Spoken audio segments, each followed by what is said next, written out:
So I was going to give my typical government spiel, but I thought with the crowd here I could test out some new ideas and kind of think out loud with you. So I think we'll just...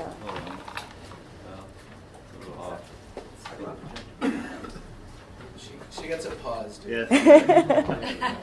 We can just leave it like that. There we go. Hey. Okay, so I thought I would just kind of test drive some ideas with the crowd here.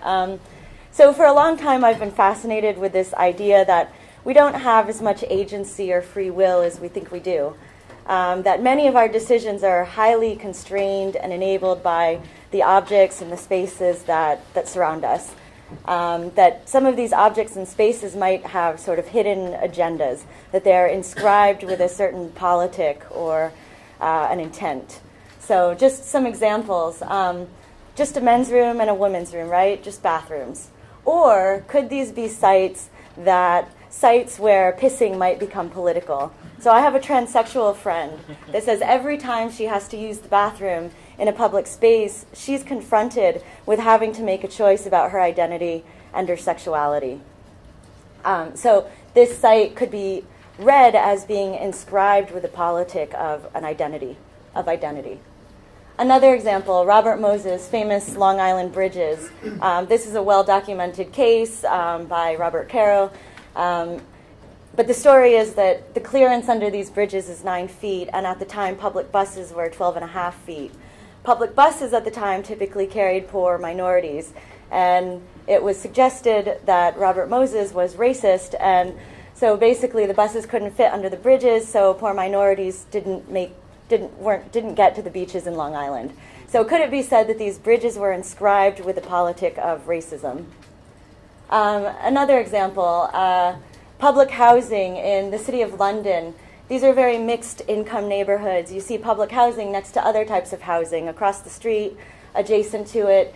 Whereas Paris, public housing in the city of Paris is actually not in the city at all. It's in the suburbs, on the periphery. So could the planning of both of these cities suggest that the cities are inscribed with, in the case of London, a politic of integration, and in the case of Paris, a politic of segregation?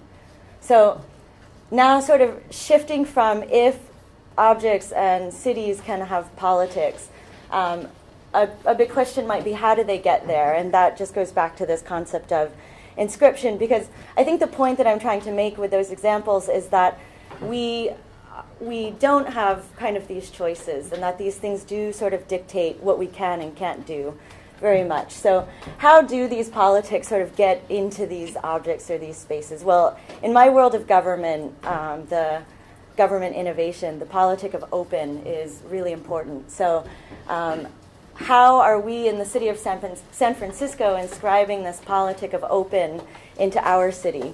One way is through permits. So a good example is we have a parklet permit. This was just designed a couple years ago. And this permit basically enables parking spots to be transformed into miniature parks. So this is a parking spot. It used to be a parking spot, and now it's a public space that's privately funded. So we don't determine what happens in these spaces. The content can be anything as long as they're safe and inclusive. Another example is another sort of government tool that we have for inscribing our city is legislation. We were the first city in the U.S. to legislate open data. This was 2009.